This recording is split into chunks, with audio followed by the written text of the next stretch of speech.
La vedete alle mie spalle? È la diga del Vajont, famosissima, una delle dighe a doppio arco più alte del mondo. Ancora oggi, pur non essendo in funzione più da quella terribile notte, ha mantenuto uno dei suoi record, il record appunto di altezza. Bisogna aggiungere un altro record, non del tutto invidiabile, il record di resistenza, perché ha resistito quella terribile notte a delle forze superiori quasi di 10 volte a quelle per cui era stata progettata. Questa resistenza eccezionale si deve appunto all'ingegner Mario Pancini, che aveva intuito la pericolosità del luogo e attraverso un suo un rapporto della fine del 1960, dopo il primo evento di frana, la frana di circa 1 milione di metri cubi nel lago, aveva provato a dissuadere i vertici della SADE da alcuni progetti e aveva cercato inutilmente di convincerli della necessità di alzare e abbassare continuamente il lago per provocare una frana controllata. Mario Pancini non venne ascoltato. Mario Pancini se n'è andato il 24 novembre del 1968, travolto dal rimorso, per non essere stato ascoltato, per non aver fatto nulla di concreto per evitare quella che è stata una strage del tutto evitabile. Anni dopo avrebbe detto qualcosa, colpa o non colpa, ci sono comunque 2000 morti e di quei 2000 morti Mario Pancini sentiva il peso sulla propria coscienza. Ma chi era Mario Pancini? Era un capo ingegnere della SADE, la Società Adriatica di Elettricità, fondata dal conte Volpi di Misurata, portata avanti da lui stesso e poi condotta da altri amministratori.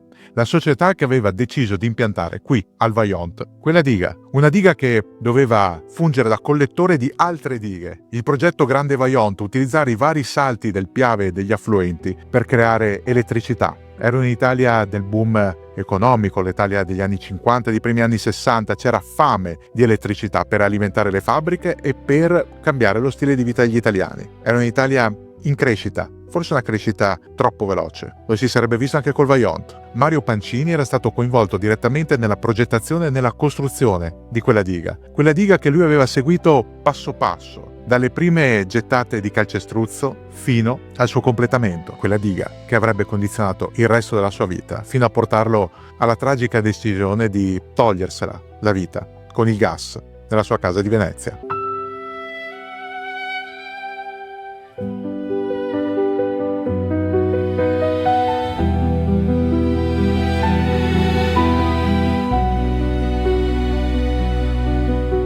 Mario Pancini non aveva lavorato da solo, aveva lavorato sotto l'ingegner Carlo Semenza, sotto l'ingegner Alberico Biadene. Mario Pancini aveva lavorato all'interno di un team di grandi professionisti che si erano accorti un po' tardi di quello che davvero era il Vajont. Inizialmente le prime indagini, lo sappiamo, del professor Giorgio Dal Piaz avevano escluso rischi geodinamici per la zona. Successive indagini condotte prima dallo specialista tedesco Müller e poi da un altro specialista italiano, Caloi, avevano portato a delle conclusioni molto distanti fra loro, finché il figlio dell'ingegner Semenza, Edoardo, grande geologo, allievo di Dal Piaz, aveva svolto altre indagini qui, sul Toc, il monte che sovrasta il Vajont, e aveva scoperto che aveva ragione il professor Müller. La M di Müller che si vede ancora oggi sul Vajont altro non era che il segno di una paleofrana, mantenuta in piedi da un piccolo cuscinetto, e bagnandole i piedi, prima o poi questa paleofrana si sarebbe rimessa in moto. Lo si sarebbe visto, a cominciare proprio dal 1960, quando con la diga completata e l'inizio dell'invaso si erano avvertiti rumori sul Toc, movimenti tellurici. I contadini della zona si erano spaventati e dopo la frana di inizio novembre del 1960, la frana da quasi 1 milione di metri cubi di materiale dentro il lago, c'era chi aveva avuto ancora più paura. Da lì Mario Pancini aveva depositato il suo rapporto, un rapporto che prevedeva un complesso meccanismo di svuotamento e riempimento del lago per far fare solo una cosa alla frana, farla cadere ma a pezzi, piano piano, in maniera sicura. Non era stato ascoltato Pancini perché si erano ipotizzate altre strade. Si era pensato inizialmente di cementare la frana, troppo costoso e forse inutile. Si era pensato di farla saltare in aria, pericolosissimo e quindi no. Si era pensato alla fine di realizzare, e questa è stata realizzata, una complessa galleria di bypass che funziona ancora oggi e che permette al lago del Vajont di restare estremamente controllato per quel che ne resta verso Erto e di sfociare più avanti verso la valle del Piave. Ma Pancini conservava sempre quel terribile sospetto che prima o poi il Toc sarebbe venuto giù, e venendo giù avrebbe provocato un disastro. Pancini questo continuava a pensarlo ed era roso da questo sospetto, da questo presagio, un presagio che purtroppo si sarebbe rivelato estremamente azzeccato.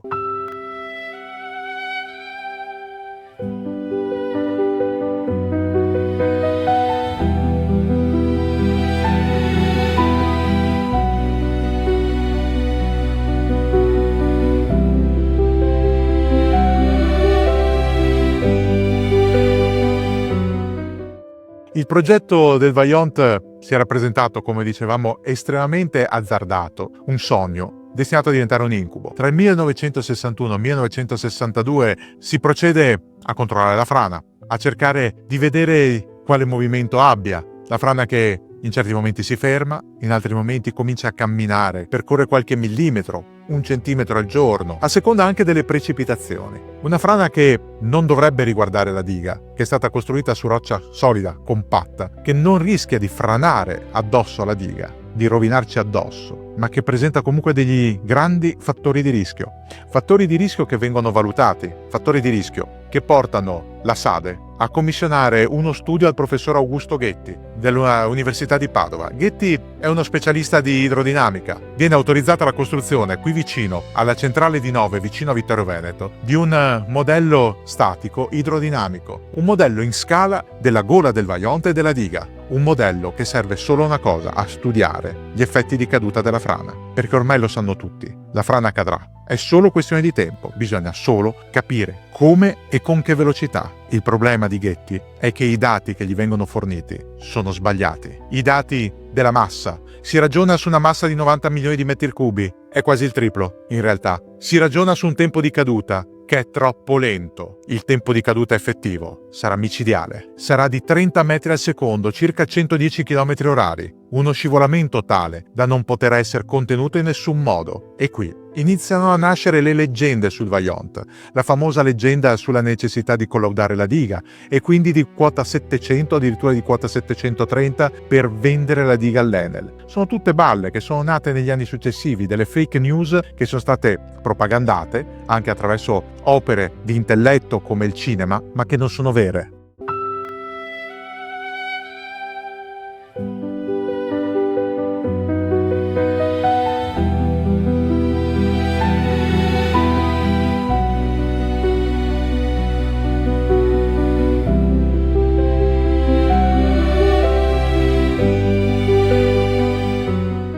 Ecco, lo vedete là in alto? Quella è una delle propaggini di dove poggiava la frana. Una delle cuspidi della cosiddetta M di Müller.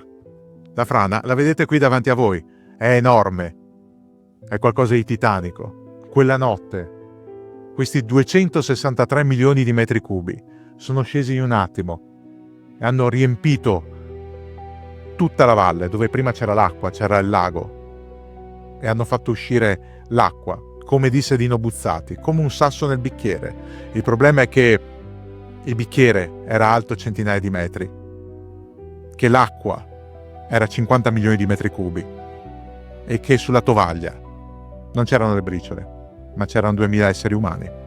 Ecco, vedete? La sala macchine della centrale di Soverzene era la centrale principale alimentata dal Vaillant, doveva generare tanta elettricità. Oggi la centrale esiste ancora, è alimentata da altre dighe del sistema, ma non dal Vaillant. Il Vaillant è chiuso da quella notte. E allora arriviamo a quella notte. Qualche settimana prima del 9 ottobre 1963 la frana inizia a muoversi sempre di più. Tutti i piezometri che vengono messi sulla frana, le foto elettriche che la illuminano notte e giorno, lanciano segnali d'allarme. Mario Pancini ha già progettato delle vacanze negli Stati Uniti, ne ha bisogno. È preda di un esaurimento nervoso, non ce la fa più. Il Vaillant è diventato la sua ossessione. Sono i suoi stessi superiori a suggerirgli di prendersi una vacanza. Non vorrebbe, ma alla fine ci va. È diventato misantropo, vive da solo, rifiuta il contatto con la gente. Mario Pancini è stanco e ha paura di quella montagna così grande, ha paura di quello che potrebbe succedere. Ma alla fine in America ci va, parte ai primi di ottobre. Mario Pancini è un uomo cosmopolita e può sembrare strano per un misantropo. Parla molto bene l'inglese, parla benissimo il tedesco, è un uomo che tiene nella sua vita professionale molte conferenze in giro per il mondo. Ha scelto gli Stati Uniti per andare alle cascate del Niagara, per andare a Buffalo, per andare a New York, e mentre si trova lì segue comunque costantemente quello che avviene quassù, al Vajont dove gli ingegneri della SADE, che continuano a curare il manufatto per conto dell'Enel, che è subentrato perché l'Enel ha espropriato SADE e tanti altri produttori privati di energia elettrica dei manufatti e delle centrali. Dicevamo, i manutentori della SADE continuano il loro lavoro, ma c'è di più. C'è un qualcosa che è emerso dalla desecretazione delle carte del processo all'Aquila.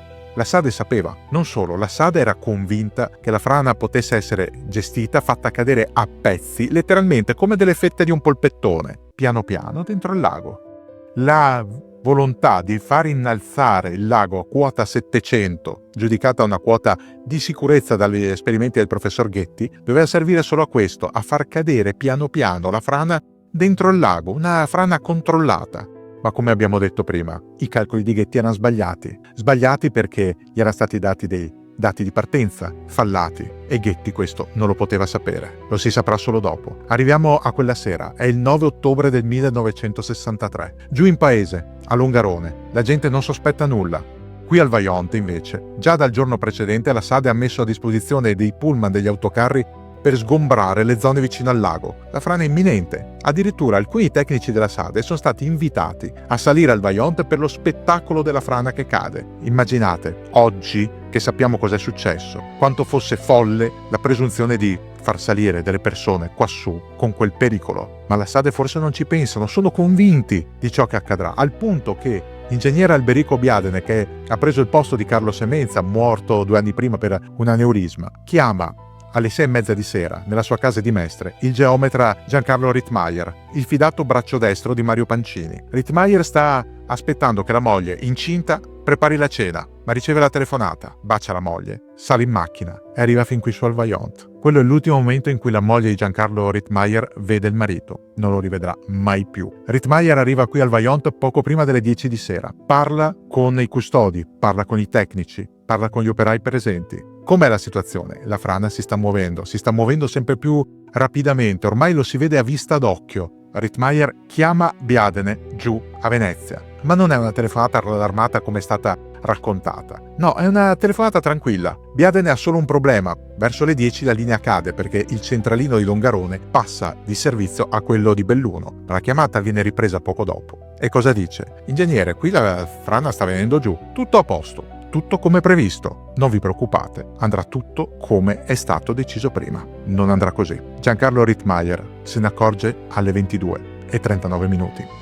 È il momento in cui il TOC trema per l'ultima volta. La frana viene giù, ma viene giù a una velocità pazzesca, 110 km/h. Questa massa enorme che scende rapidissima verso il lago e forma 3 onde. 2 tricuspidi, una scavalca la massa rocciosa, arriva a Casso, l'abitato qua sopra, e fa danni. Per fortuna non fa morti.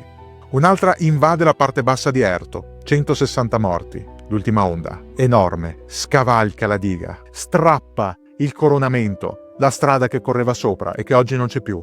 Distrugge la cabina comandi automatizzati e la palazzina controllo, dove stanno Rittmeyer e gli altri. Li uccide sul colpo. Distrugge anche il ponte tubo sotto, al Colomber. Quest'onda enorme scavalca tutta quanta la diga e precipita giù a una velocità pazzesca. Travolge tutto quello che trova.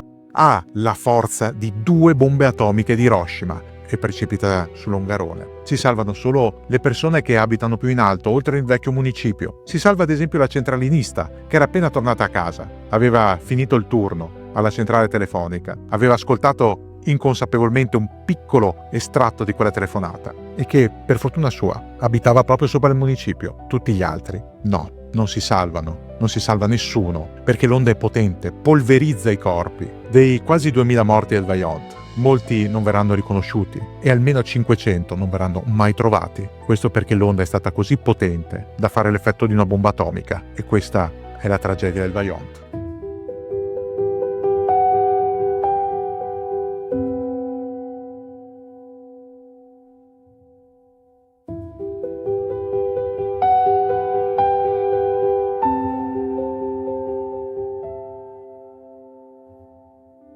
Strage, un qualcosa di mai visto prima e disumano. I soccorritori, quando arrivano, non quelli da Belluno che trovano la strada divelta, i soccorritori di Pieve di Cadore trovano un paesaggio lunare, qualcosa di mai visto prima. Quando i giornalisti arrivano, e ci vuole più di un giorno, restano sconvolti. Il collega Pansa, Giampaolo Pansa, all'epoca giovane cronista della Stampa, viene invitato da uno dei suoi vecchi colleghi, un collega dell'Unità, a dare un'occhiata. Gli dice: tu la guerra non l'hai fatta, allora vai a guardare, così vedrai cos'è una guerra. È una desolazione quello che si trova, pezzi di cadaveri, pezzi di muri, un campanile che è rimasto in piedi per puro miracolo. Ma chi è stato?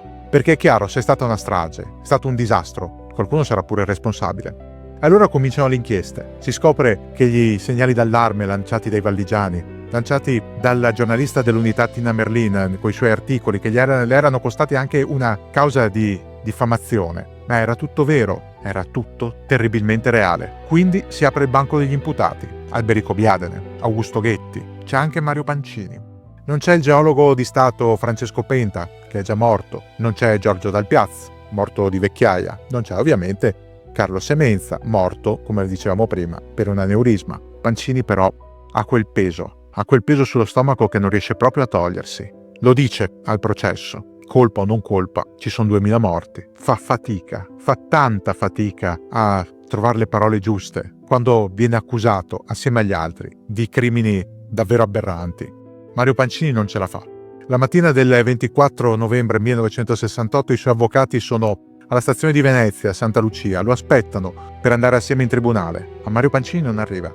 È rimasto a casa. Ha chiuso le finestre e le porte con del nastro isolante. Non vuole causare altri problemi. Non vuole un'esplosione della palazzina storica in cui abita. Mario Pancini ha chiuso tutto e poi ha aperto il rubinetto del gas. Si è ucciso così. È l'ultima vittima del Vajont. È la vittima finale. È la vittima che è stata rosa dal senso di colpa ancora prima che la montagna scendesse. E da quel momento in avanti, mentre ancora era negli Stati Uniti e poi mentre rientrava sul volo leggendo i giornali americani, era stata la vittima che continuava a covare dentro di sé il senso di colpa, il senso di vergogna. Vi racconto una cosa molto personale. Mio nonno, che era in Guardia di Finanza, fu mobilitato tra i primi per risalire qui, al Vajont, e raccontava a casa di non aver mai visto niente del genere. Aveva fatto la Seconda Guerra Mondiale, ne aveva viste di brutte cose, ma mai come il Vajont, mai come Longarone distrutta dopo quella notte terribile. Se venite quassù, se venite al Vajont, se venite a visitare la diga, ricordatevi di avere rispetto per ciò che è avvenuto. Ricordate che quello che oggi vedete è il frutto delle morti di chi ha costruito la diga, perché la diga è costata anche vite umane, ed è frutto di quelle 2000 morti, di quella notte. Una notte che doveva essere, secondo alcuni ingegneri della SADE, quasi uno spettacolo della natura, la frana che piano piano placidamente cade nel lago. Ma molto spesso l'uomo immagina cose che la natura non prevede, o che la natura stessa decide di cambiare in corso d'opera. Il Vajont ce lo testimonia. Questa frana è enorme davanti a me, 263 milioni di metri cubi, che nessuno ha portato via, perché ci vorrebbero troppi camion e troppi anni. È sempre qua, a ricordarcelo. Il Monte Toc con la sua fessura M, terribile, ancora oggi ce lo ricorda. Qui sopra ci sono i resti dei vecchi cantieri, quando venne scavata la galleria di bypass. C'è il vecchio paese di Casso, ormai abbandonato. Sono tutte memorie di un passato doloroso, di un'Italia che voleva diventare grande un po' troppo in fretta, che ha investito tanti soldi in un progetto faraonico, che doveva portare benessere, doveva portare una buona vita, e che invece ha portato solo morte, disperazione, distruzione. Ricordiamocelo quando ci vengono dette che le grandi opere saranno il futuro, saranno ciò che porterà felicità. Forse è bene pensarci non una, ma 2 o 3 volte prima di sottovalutare i rischi che possono essere pagati da innocenti, per usare le parole di Tina Merlin, sulla loro pelle viva.